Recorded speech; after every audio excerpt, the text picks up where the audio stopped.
Pelatih Pelatih ya Patrick Kluivert. apa? Patrick Kluivert terlalu berani dan menunjukkan kalau dia tidak seberpengalaman itu untuk berada di level ini.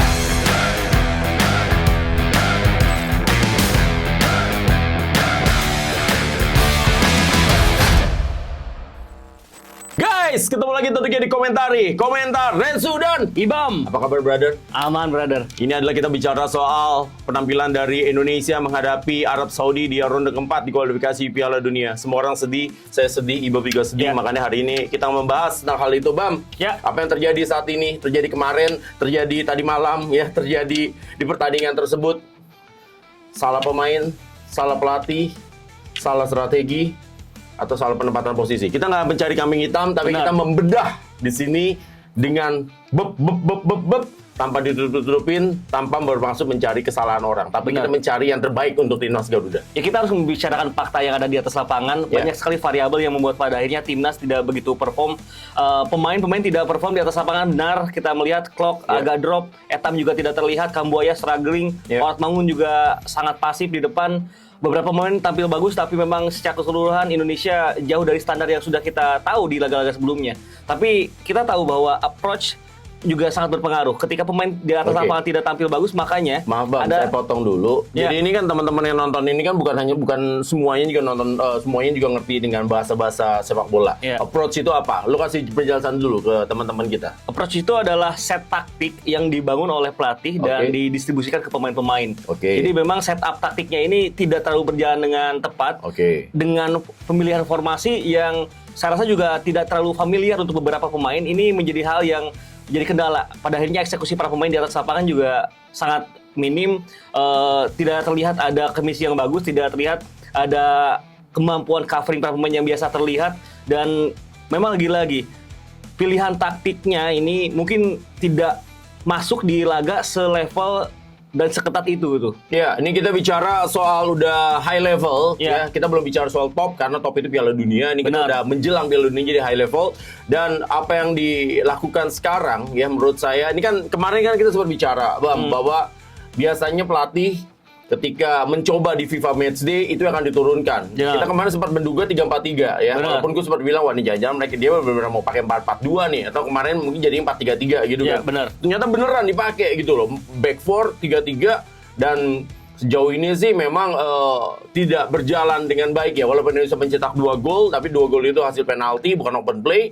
Dan ini berarti 2 pertandingan terakhir Indonesia dapat kemenangan di pertandingan resmi ya. Di Ya. pertandingan resmi di kualifikasi dua-duanya dari penalti kan berarti Benar. sama yang terakhir.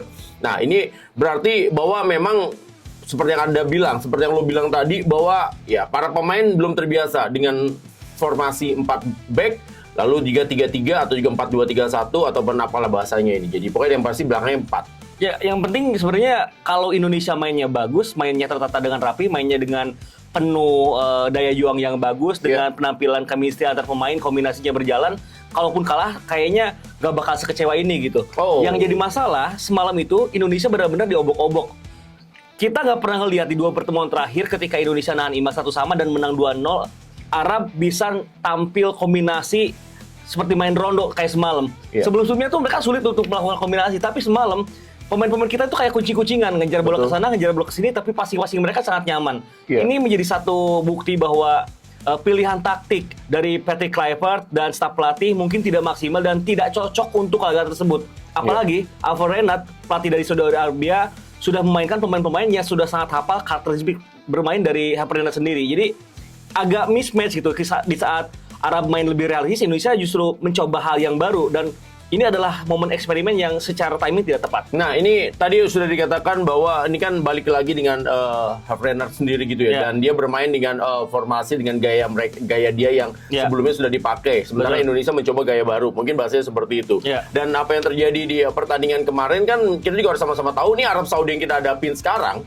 Ini adalah Arab Saudi yang beda dengan pertandingan yang mungkin kalau pertandingan yang pertama di pertemuan pertama di ronde ketiga mungkin sama ya, tapi dengan yang ada di Jakarta ini gaya mainnya udah beda banget kan Udah Arab beda Saudinya banget. dengan Udah apa beda yang banget. kita kalahkan waktu itu 2-0 gitu. Iya, kalau kita lihat Saudi Arabia main semalam itu seperti Saudi Arabia bermain di Piala Dunia 2022. 3 di tengahnya ini tidak ada yang yang ngalahin Argentina itu. benar, tidak 3 di tengahnya itu tidak ada yang benar-benar menjadi gelandang serang. Justru yang menjadi gelandang serang itu adalah 2 pemain yang ada di kelebaran. Salah satunya Salim Aldosari dan juga Al-Syamat yang cetak gol yang cetak pertama. Jadi memang ini adalah opsi permainan yang memang sudah sering dilakukan oleh Herpenrad. Sayangnya Indonesia sistem pertahanannya berubah dari yang apa kita tampilkan di laga melawan Bahrain, di laga melawan Jepang, di laga melawan Australia dan juga kemenangan melawan Saudi Arabia. Nah ini dia, ini saya akan mencermati dengan apa yang lo katakan ya Bang. Jadi kan apa yang terjadi di sini sayangnya itu kan ada batas sayangnya. Berarti kan ada yang tidak berjalan dengan baik. Ya. Menurut lo, ini kan kita menurut lo, kita pandangan, karena kita nggak tahu nih apa yang terjadi di dalam tim gitu kan. Kita bukan orang yang ada di dalam tim, kita juga bukan A1, kita juga bukan ordal gitu seperti itu. Kita hanya menerka-nerka saja, tapi kita berusaha menelaah. Ini berarti yang salah informasi dari analisnya ke tim kepelatihan atau tim kepelatihan yang sudah mendapatkan informasi analisis dari tim analis tentang kekuatan Arab Saudi sekarang, tapi gagal diaplikasikannya ke formasi, ke style, pertama ke style of play sama ke formasi. Nah, atau gimana menurut lo? Menurut gue ini kesalahannya bisa ditarik lebih panjang lagi. Bahkan dari komposisi pilihan 23 nama pemain aja, gue rasa ada beberapa yang miss. Kalau kita ngelihat memang Yakob tampil nggak bagus, terus Etam juga nggak kelihatan, Klok sangat struggling di 90 menit permainan. Tapi kan sebenarnya kita tidak tepat kalau nyerang pemain. Karena memang kalau kita ngelihat ketika Klok main tidak maksimal, opsi di bangku cadangannya nggak ada. Karena Nathan Chow-nya di luar dari 23. Betul. Jadi memang komposisi dari 23 namanya saja menurut gue tidak terlalu bagus dan ini pada akhirnya ngebuat pilihan dari Patrick Kluivert menjadi sangat terbatas ketika butuh pemain yang tapi kan yang milih dia juga. Nah itu makanya artinya secara mereka memilih pemain-pemain dengan plan yang ada itu tidak masuk akal gitu, tidak make sense gitu. Akhirnya mereka menjadi kesulitan sendiri untuk mencari opsi dari bangku cadangan. Kita juga kemarin ngelihat bagaimana performa Yakob sangat sulit untuk bisa berkembang di babak pertama. Memang ada perbaikan di babak kedua, tapi kita tahu Yakob akan lebih maksimal kalau dia posisinya lebih dekat lagi ke gawang lawan gitu, bukan bertahan. Ini kayak mainin Chiesa oleh Allegri jadi bek kanan dulu waktu di Juventus gitu. Jadi memang kayak gitulah kondisinya. Kalau dilihat lagi, João Paulo Pesci, gua tuh nggak pernah ngelihat João Paulo Pesci sekesulitan itu ketika bermain di lapangan tengah Indonesia. Untuk pertama kalinya, João Paulo Pesci kayak pemain gelandang bertahan yang linglung gitu. Karena apa? Karena support dari pemain lainnya nggak ada gitu. Etam nggak bisa perform karena dia tipikal pemain yang harus kombinasi passing dengan pemain lain, dengan teman, kerjasama 1-2 gitu kan. Tapi kalau jarak antar pemainnya jauh, Etam nggak bisa. Etam tuh kerap dalam kondisi 1 lawan 2, bahkan 1 lawan 3. Dan James juga sama gitu. Artinya kan ini ada masalah bagaimana tim dibangun dari segi taktik, dari segi susunan strategi yang dipilih. Oke, gitu. berarti ini sekarang kita telah lagi ya. Nih kita ngomongnya udah tajam banget. Berarti kan nih sekarang tim analis bekerja mencermati, mencari ya kelemahan dan kekuatan dari Arab Saudi. Dia sudah dapat nih semua nih, segala macam termasuk Alex Pastur juga kan dan Denny Lanzat juga kan. Itu pasti akan itu dan akhirnya dapat nih kelebihannya Arab Saudi seperti apa, kekurangannya Arab Saudi seperti apa. Nah, setelah itu kan kita akan merespon tim kita mau main seperti apa untuk mengalahkan mereka gitu kan. Dan untuk bisa memenangkan pertandingan, berarti kan kita harus menyerang kelemahannya mereka, iya dong. Kita jangan melawan kekuatannya mereka. Lawan kekuatan mereka tuh walaupun kita menang pasti effortnya sangat berat. Dan itu yang terjadi di sekarang menurut gue gitu kan. Kita melawan kekuatannya mereka, ya akhirnya gak kalah karena yang mereka lebih kuat, mereka tuan rumah, terus mereka juga memang materi pemainnya juga sekarang menurut saya jauh improve dibandingkan dengan di pertemuan terakhir kita.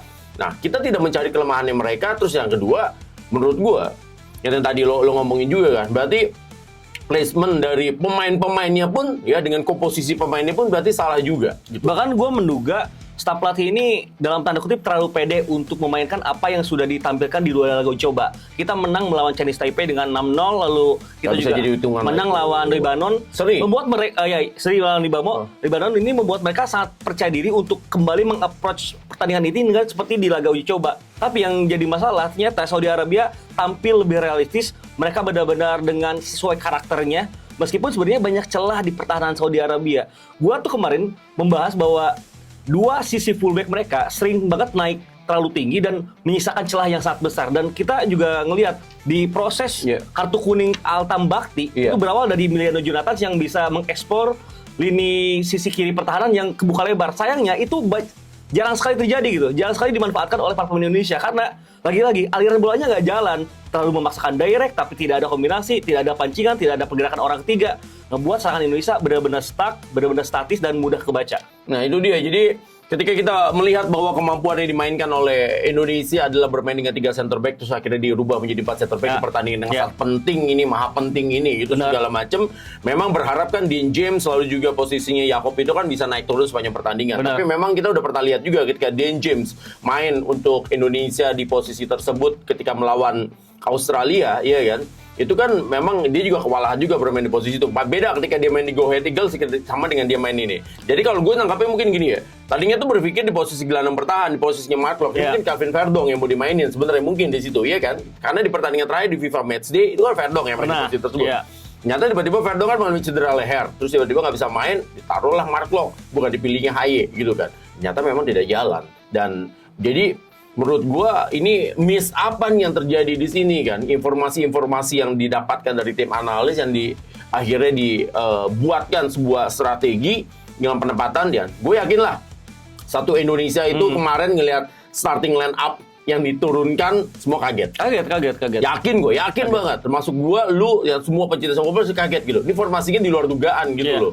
Bahkan kalau gua ngelihat ya, sebenarnya dibanding memainkan Mark Locke dengan performa di 2 laga coba, kalau kita mengacu ke sana, harusnya Nathancho juga memiliki kesempatan untuk tampil gitu. Karena Nathancho secara defensive awareness ini lebih bagus dibanding Mark Locke. Dan Mark Locke kemarin coba memainkan peran box-to-box midfield, tapi dia tidak bisa bergerak antar channel karena dia disibukkan dengan pressing pemain-pemain Saudi Arabia. Sedangkan João Pelupessy yang biasanya menjadi satu sosok breaker di lapangan tengah, dia juga kesulitan untuk bisa mencari ruang.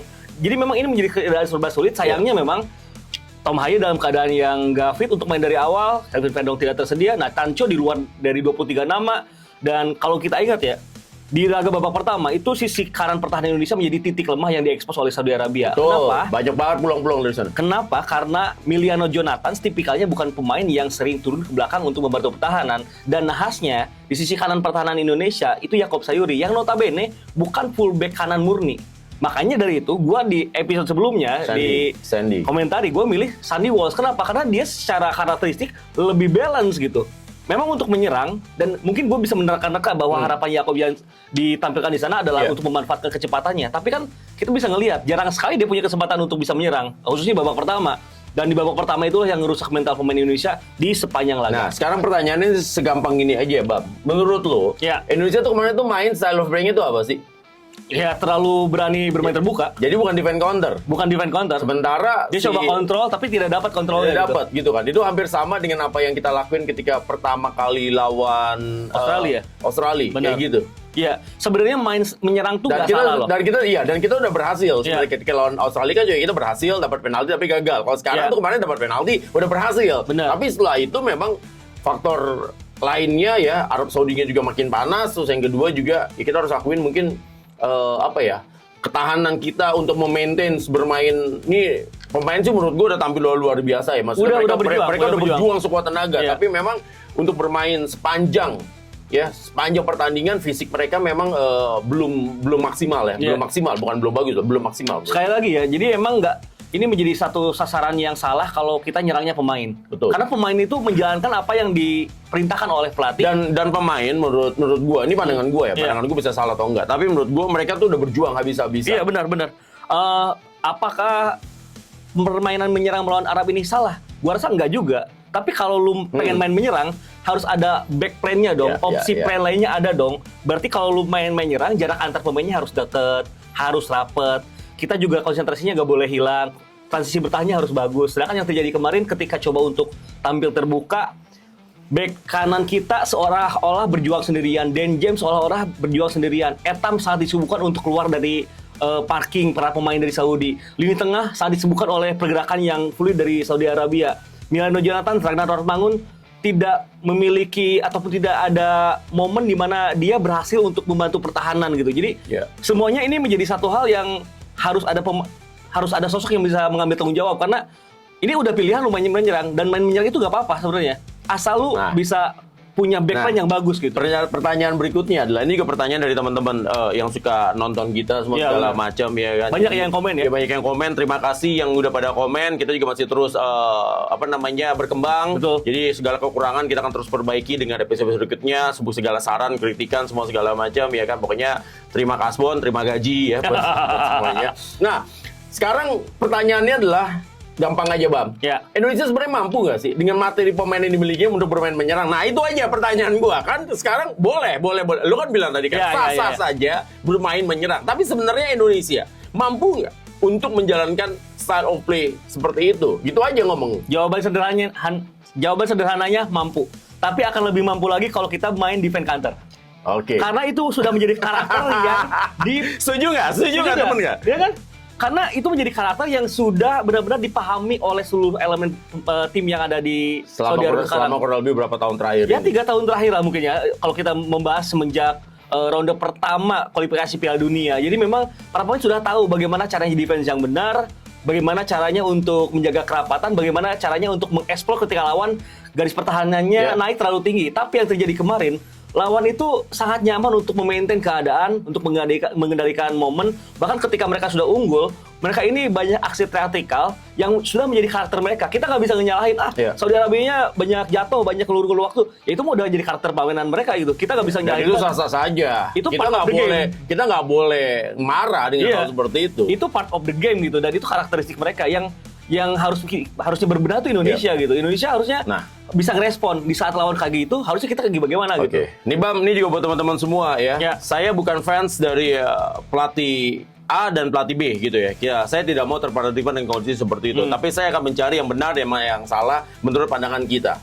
Demi kebaikan timnas Garuda. Karena yang kita nggak peduli pelatihnya siapa, yang penting Indonesia lolos ke Piala Dunia. Iya kan, benar kan? Setuju. Itu aja. Bahkan kondisi apapun juga. Nah, sekarang gini, kita berkali-kali sudah pernah dicoba. Pelatih yang lama pun juga mencoba bermain menyerang, bermain terbuka, gagal total. Iya kan, gagal meraih kemenangan. Begitu juga pelatih yang baru dengan gaya menyerang, itu pun juga gagal total juga. Tapi kemarin masih dicoba, menurut lo, masih seperti itu. Dan akhirnya kita harus akuin ya, kita gagal juga. Di laga kemarin, staf pelatih dan Patrick Kluivert semuanya terlalu berani untuk meng-approach tim lebih bermain terbuka ya.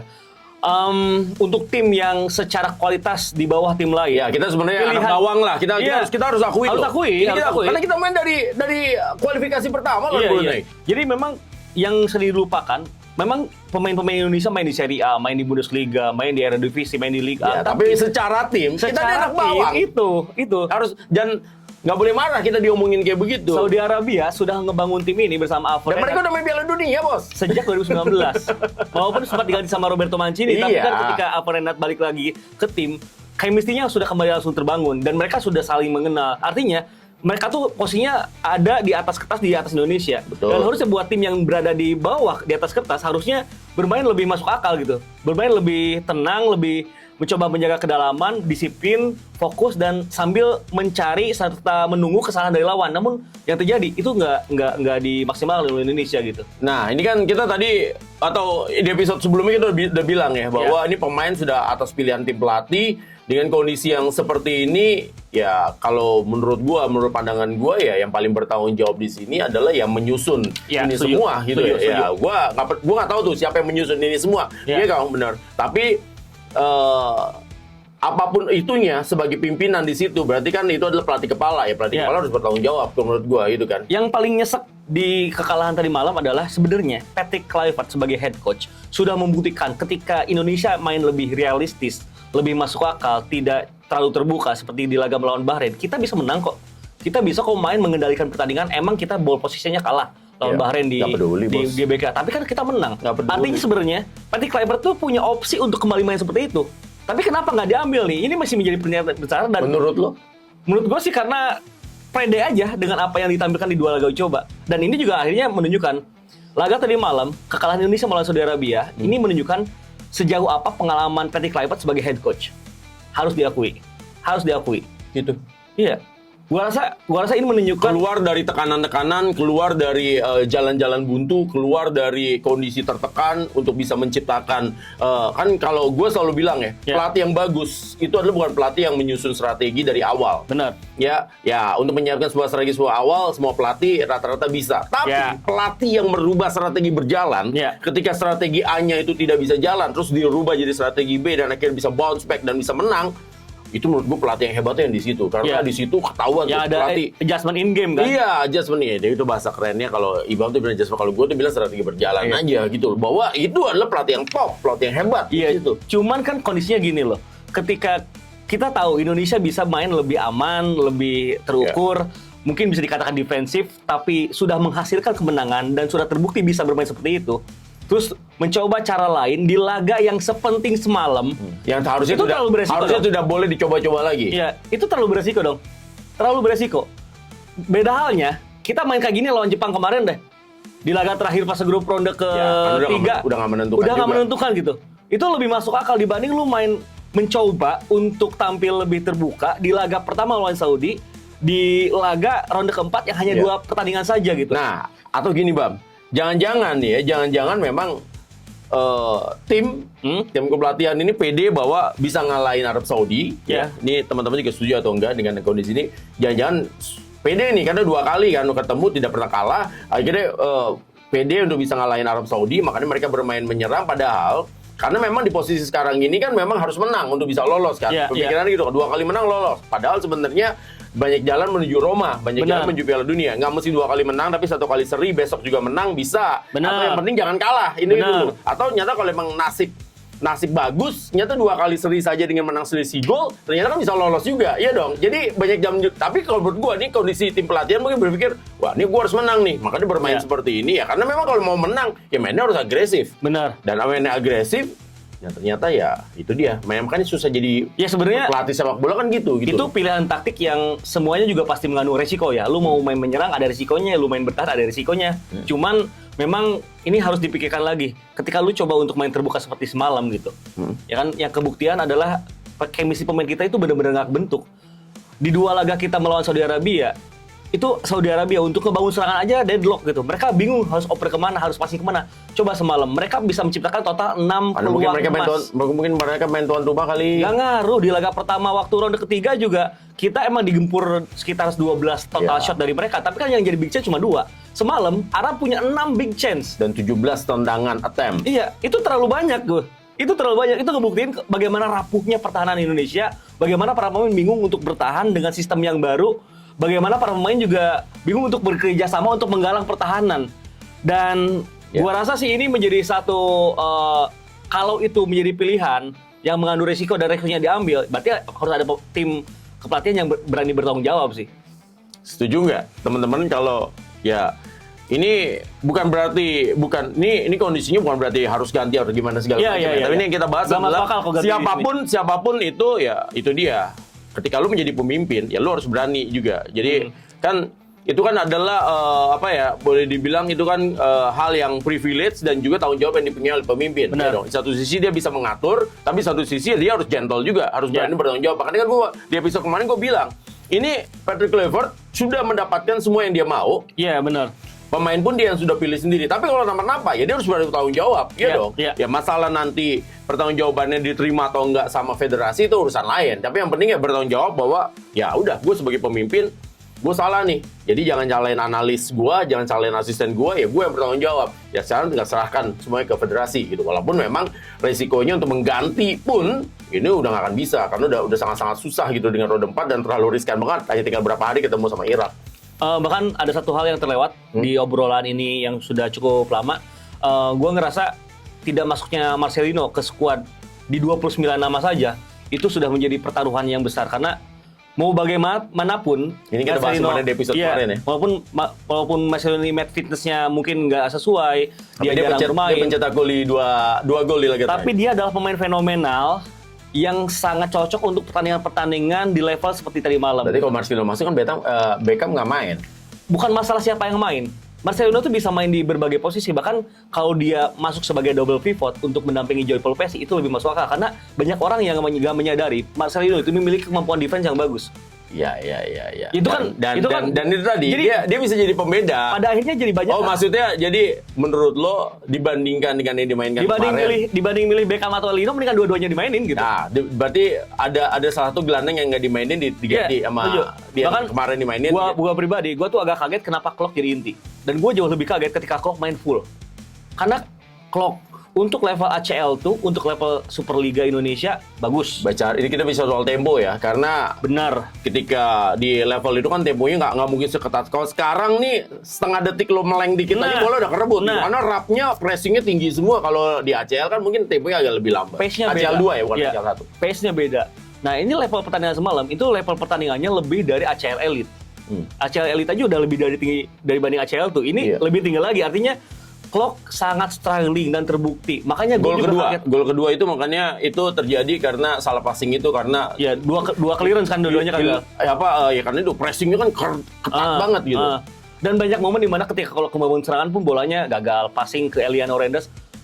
Hal yang nggak masuk akal, dia passing ke temennya sendiri di klub yang sama tapi terlalu ke belakang gitu. Operan panjangnya juga lebih dekat ke penjaga gawang. Jadi ngebuktiin kalau Klok itu nggak siap untuk jadi inti, bahkan nggak siap untuk main full. Kalau dia ada di tim sangat bagus karena Klok Lillipali akan punya peran di dressing room. Tapi untuk langsung berada di lapangan sudah terbukti sangat kesulitan untuk bisa adjust dengan pertandingan. Setuju nggak teman-teman dengan apa yang dikatakan oleh Ibam dan kita bahas ini? Nah sekarang kita akan bahas soal rating nih, karena menurut gue ini menarik banget ya untuk membahas tentang rating dari para pemain. Jadi kita sama-sama setuju ya, Maarten Pas luar biasa. Walaupun dia terakhir main di Juli 2025, tapi kalau nggak ada dia, ada 7 save ya. Bayangin tuh, berapa banyak. Dan itu ada beberapa kali yang udah one-on-one loh sama dia. Jadi ratingnya makanya nggak heran kalau dia salah satu pemain dengan rating tertinggi, selain juga Kevin Dix. Jadi bermain di posisi sebagai stopper, Kevin Dix ternyata mainnya bagus. Bagus juga, tapi alangkah lebih bagusnya juga kalau memang kita bicara, ini kan alangkah bagusnya juga kita punya 3 ya di belakang ya. Iyalah. Karena Kevin Dix untuk posisi yang pernah kita bahas kemarin, ketika main di 3, dia adalah stopper yang cepat gitu. Dan akhirnya pun juga penaltinya pun juga, eksekusinya juga kelas. Gitu. Penampilan bagus Maarten Pas malam itu ngejawab obrolan kita di episode pertama. Memang ada beberapa pemain yang perlu match fitness untuk tampil bagus, tapi ada beberapa pemain yang bisa langsung adjust, dan Maarten Pas itu salah satunya. Pengecalian. Dan Ole juga masuk langsung memberikan dampak. Terkait Kevin Dix, ini salah satu penampilan terbaik Kevin Dix selama membela Merah Putih. Timnas. Dan kalau kita ngelihat tidak hanya dari penaltinya aja, bagaimana cara dia bertahan, bagaimana cara dia beradu emosional dengan pemain Saudi Arabia, ini menjadi pemain yang tidak inferior. Sayangnya dari 11 pemain yang ada di lapangan mungkin hanya 3 atau 4 pemain aja yang memiliki mental yang sama gitu. Jai Inces, Kevin Dix, Maarten Pas, dan mungkin kalau gua ngelihat di laga semalam, berarti itu kalimat dari teman-teman yang sering bilang ya itu karena mereka great A ya, betul dong berarti. Ya betul. Jadi mereka tuh great A semua tuh. Tapi pemain bagus pun perlu sistem yang bagus. Semalam itu pemain-pemain kita bagus secara individu. Jay Inces, Dan James tuh kurang bagus apa, itu fullback sangat bagus, cuman sistemnya nggak mendukung buat para pemain perform. Bahkan Etam, gua rasa kalau sistemnya lebih pakam, lebih bagus, lebih tepat, akan lebih dari itu.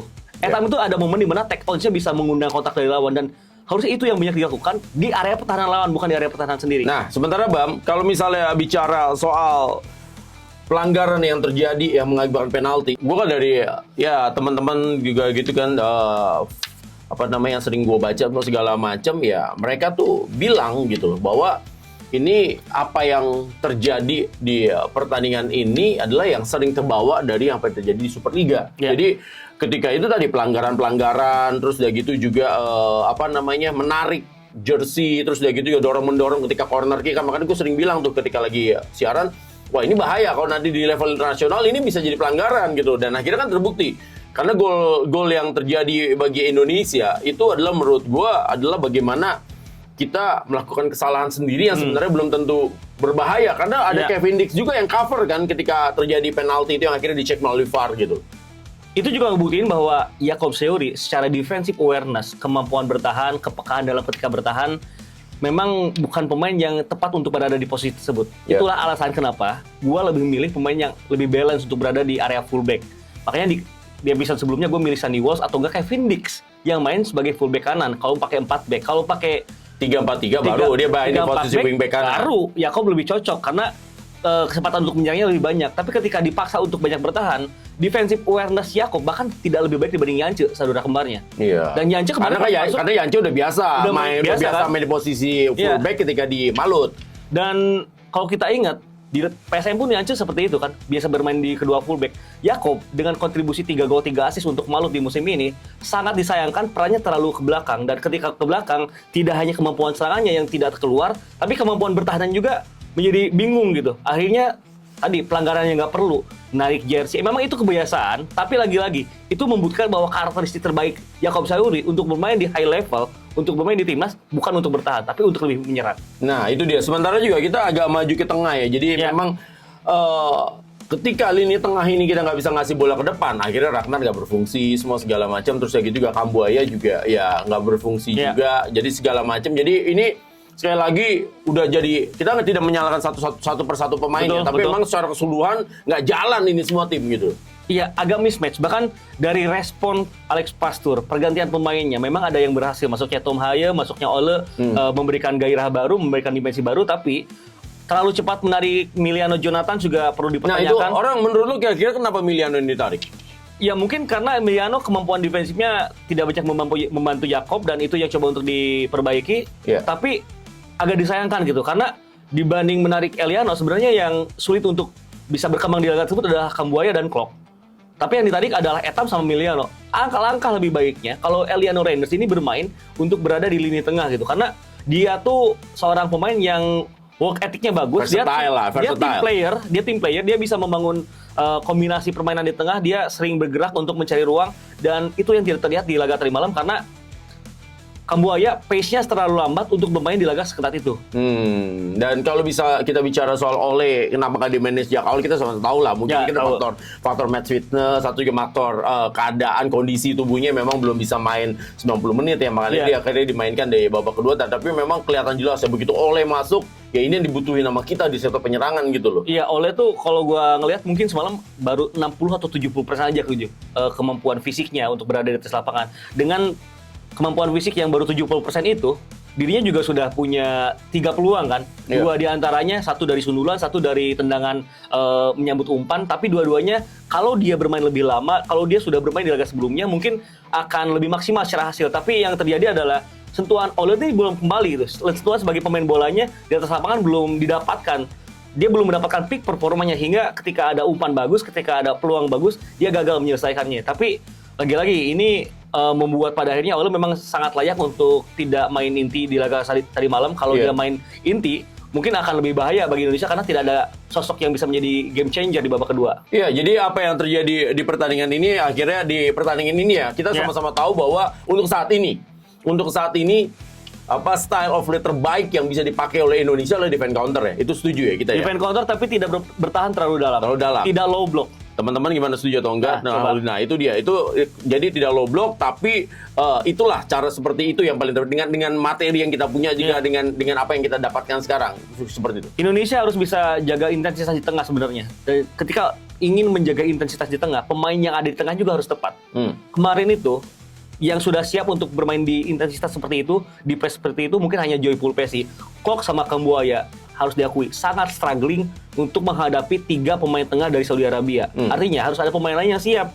Dan kita punya opsinya. Kita punya Eliano Reinders di sana, kita punya Nathan Cho yang di luar dari 23 nama gitu. Jadi agak disayangkan kenapa pada akhirnya opsi-opsi ini tidak dipilih dan lebih memilih pemain-pemain yang mungkin di level liga, di level Asia ACL tuh bagus, tapi kan lagi-lagi ini levelnya berbeda gitu. Itu yang nampaknya kurang perhatian. Nah, sementara kalau misalnya ada orang yang mengatakan Beckham itu kan bagus main ketika super sub, menurut lo?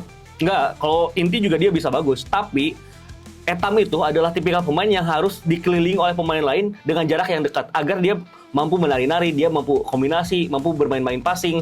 Semalam itu dia gagal untuk bermain passing karena nggak ada opsi passing. Jarak antara Etam dengan Kambuaya jauh, dengan Orat Mangun juga ketutup, dengan Dan James juga terlalu ke belakang. Jadi ngebuat Etam sering dalam kondisi 1 lawan 2, 1 lawan 3, dan pemain di level Liga 1 aja kalau 1 lawan 2 udah susah. Ini lawan Arab gitu, yang mereka udah biasa main di Saudi Pro League gitu, dan ini yang ngebuat pada akhirnya Etam sangat tertutup di laga tadi malam. Betul, dan mereka udah biasa juga ketemu Cristiano Ronaldo, makanya macam pemain-pemain top yang semua segala macam seperti itu, Benzema Kante, juga.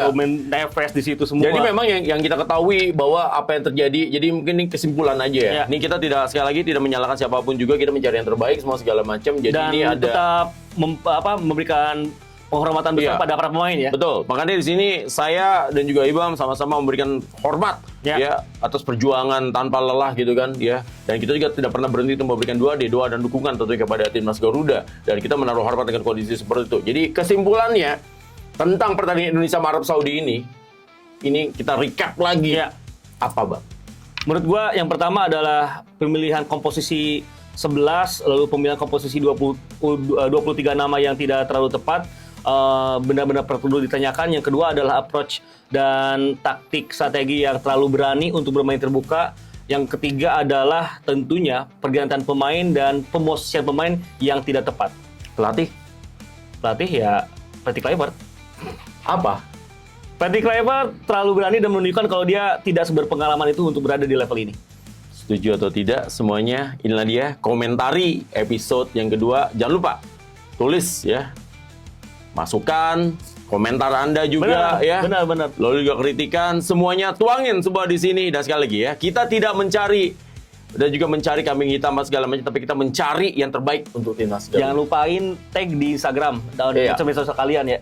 Yang Betul. nonton boleh dinaikin ke Instastory tag kita berdua. Betul sekali, itu dia pokoknya. Waktunya sekarang saya Renzo Ibam. pamit dulu ya, sampai jumpa lagi.